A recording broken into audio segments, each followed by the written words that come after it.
match in your performance?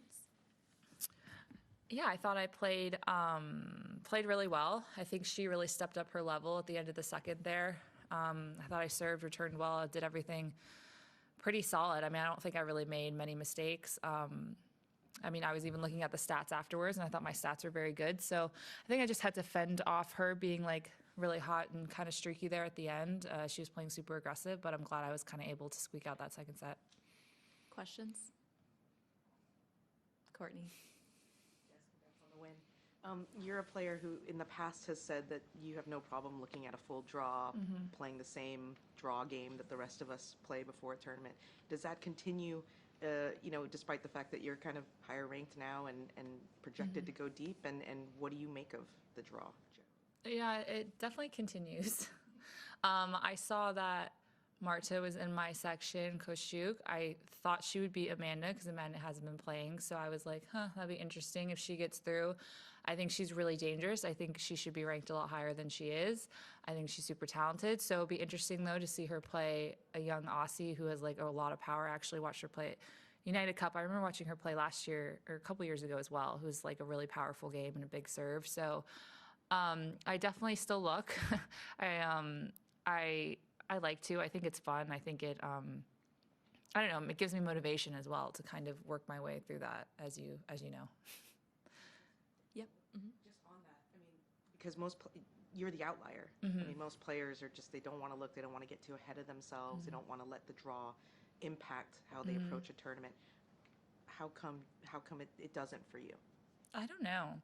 I think before it made me more nervous, like not knowing who I play or like, ooh, should I look or should I not look or should I not look to the next round? And it's like, I'm going to see like on Twitter or on Instagram or anywhere, or someone's going to come up to me and say something. So I don't know why I'm trying to like act like it's such this superstitious thing. So I think I just went the opposite way and was like, okay, I'm just going to look at it and I'm going to try to and see, see everything else that's going on. And, also just not my section. I like looking at it as a whole, and I think it's fun. I think it becomes like a game, like a kind of like a problem-solving game. And I don't know. I mean, we do draws all the time in other sports, so I don't know why it's like such this like thing in tennis not to look at your draw.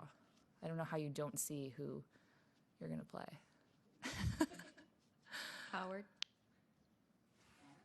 I wanted to ask you about the 3 you're wearing. Yeah. Could you just tell a little bit about how that came about, whose idea was? Is it, I couldn't tell, is it like something stitched on, like a patch? What? I think it's just pressed, was it ironed on, pressed on? Screen printed, there we go. It's a fancy word. I definitely wanted to do something on my outfit. I was in Sydney when it happened, so I didn't have time to do it there, but definitely for Australia. And, we were kind of figuring out what the Bills and the Sabres were doing, just as far as like what was the message. I knew they would probably do something, and what message were they trying to send. And it ended up being kind of the 3 was the symbol. And I just thought it would be cool to put on my outfit here. I thought it would be a fun way to kind of connect with the team and then also just show my support, because I felt like it was a global event. I mean, a lot of people were asking me about it even here. So I think it was just something cool and different I could do. It felt kind of special. Ironically, I am number 3 as well, but that's not why. I think I saw someone tweet that. Why would you put your ranking on your skirt? I was like, no, that's not. I was like, that's not why. But yeah, I think it was just a fun way to connect and kind of, this time of year, I like to do that, especially if we're doing well and I'm doing well. So it's just a fun thing for me to do. And Yes, in the back. Does it feel like some sort of advantage for you to have that scheduling certainty today of know when you're playing where other players have to deal with, constant delays and wondering when they're going to hit the Yes, ball? I was definitely happy, 1, that I played Monday, not the hot day, and 2, that I had a roof. I don't know if those are just perks of doing better. You're ranked higher, you get a better court, because I've definitely been on the latter side where you are grinding it out on court 12, I don't even know. And it's going to be tough conditions, I think, for everybody. I mean, it's crazy, the weather the last few days. I mean, I think it's going to clear up the rest of the day, but I'm sure it's been tough for everybody just with the heat and then the rain. And But, you know, I think as tennis players, we're pretty adaptable. I think we're used to a lot of that stuff. Obviously, it's never ideal, but whenever you can handle it the best, that can help a lot with your confidence as well. Courtney? Jess, I was wondering if you could kind of talk a little bit about compartmentalization. It feels like something that, even when we talk about the draw, you know, kind of conversation, just being able to go out there. I know that, like, the stuff with the Bills happened while you were literally on the bench at the Yeah. United Cup and had to take the court and play. Have you always been able to do that, to separate your tennis from everything else that's going on, you know, private life, personal life, like all that, or is that a acquired skill? I think I've always kind of been that way. I'm not like overly emotional. So I think that helps with being able to like put my emotions aside and being able to focus on what's ahead.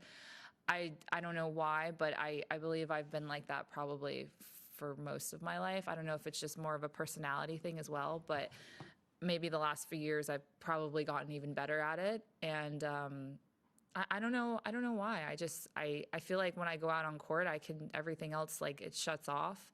I don't try to purposely really think that way. I'm not doing anything, you know, special to do that. But I also I don't know. I guess I'm lucky that way, where I think tennis is fun for me. It's competing. I mean, you have to be focused and ready to play. And for me, it's just always been where I don't have to think about everything else. It's kind of an escape, where some people, it's not always like that. So I'm happy that for me, that's always kind of been the case.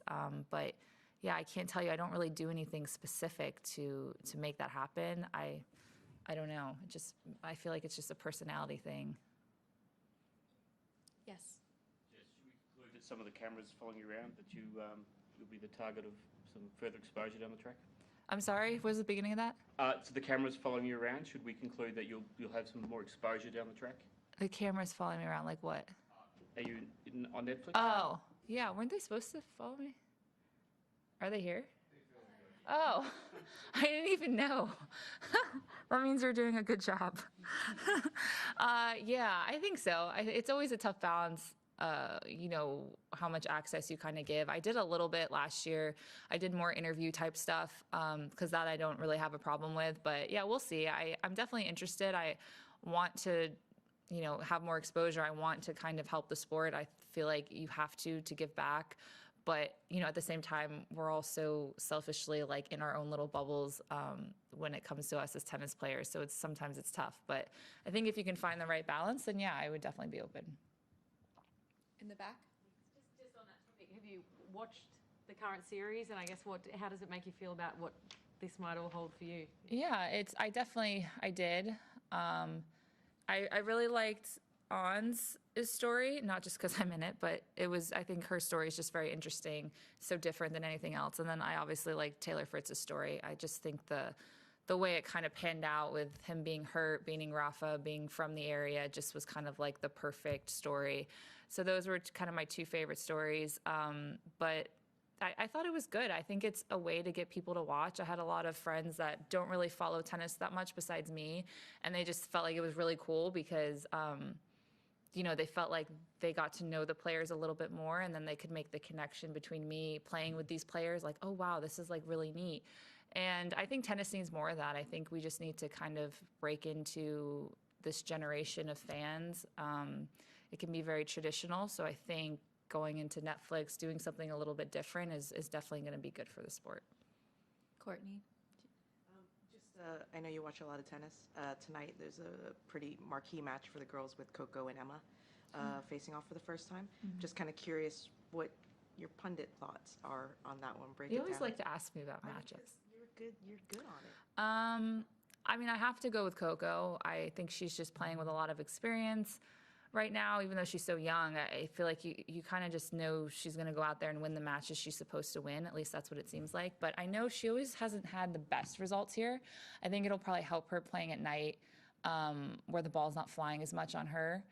I don't know if that will necessarily help Emma in a way, but you know, it's tough to say with Emma. She's only played, a few matches, and she, unfortunately, I think, sprained her ankle in Auckland. So I don't really know where she's at physically, so I'd have to go with Coco right now. But of course, you know, two young players playing against each other, I'm sure the nerves probably come out a little bit more than they would in a different situation. So I'll stick with Coco. But like, she's my doubles player as well. I can't say she's gonna lose. That's terrible. Any other questions? All right. Thank you, Thank you. everyone.